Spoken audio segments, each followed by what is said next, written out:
আসসালামু আলাইকুম। ওয়ালাইকুম আসসালাম ওয়া রাহমাতুল্লাহি ওয়া বারাকাতুহু। ভালো আছেন আপনি? আলহামদুলিল্লাহ, আপনি ভালো আছেন? আছি আলহামদুলিল্লাহ। কি করেন আপনি? ভাই আমি তো জব করি কিসে? মাদ্রাসা। মাদ্রাসায়।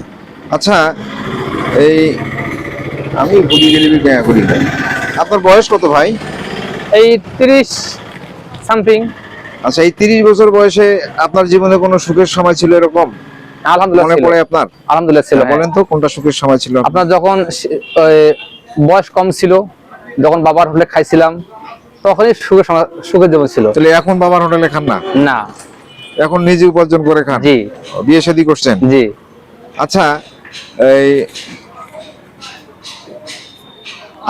আপনার জীবনে কোনো ভুল আছে কি? ভুল সব মানুষেরই আছে। হ্যাঁ। জীবনে ছোট বড় ভুল আছেই আর থাকবেই। আপনিও ভুলের বাইরে ছিলেন না? না। তা কি এমন ভুল করছিলেন যেটার জন্য আপনাকে এখন অনুতপ্ত হতে হয়? কোন এরকম ভুল? ভুল বলতে যদি লেখাপড়া বেশি করতাম, আমার মানে আরো উপর জায়গায় যেতে পারতাম।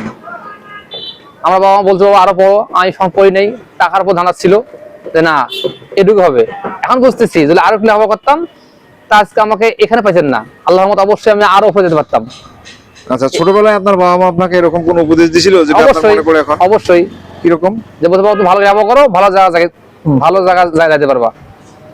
তা আপনি তার ওনার উপদেশ শুনেন নাই? না, মানছিলাম কম। আচ্ছা, এখন আপনাকে যদি বলা হয় বা প্রশ্ন করা হয় যে মানুষের ভালো হবে এরকম আপনি একটা উপদেশমূলক কিছু এখন বলেন। তো এই দুনিয়াতে আখিরাতের বাজার। যদি কেউ ভালো কিছু করতে চায়, কেউ জান্নাত পেতে চায়, তাকে এই দুনিয়ায় কষ্ট করতে হবে।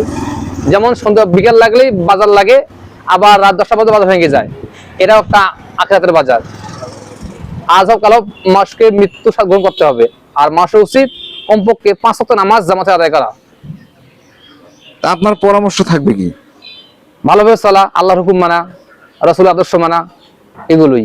কেননা আমরা কেউ কোনোদিন এই দুনিয়ায় চিরদিন থাকতে পারবো না। যাইতে হবে সবাইকে আগার পাস।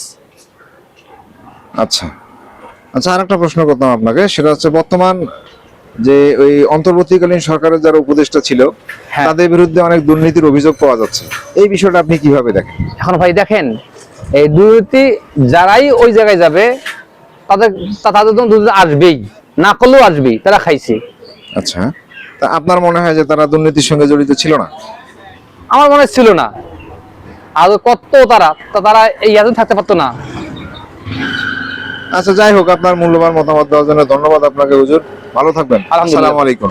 আসসালামু আলাইকুম।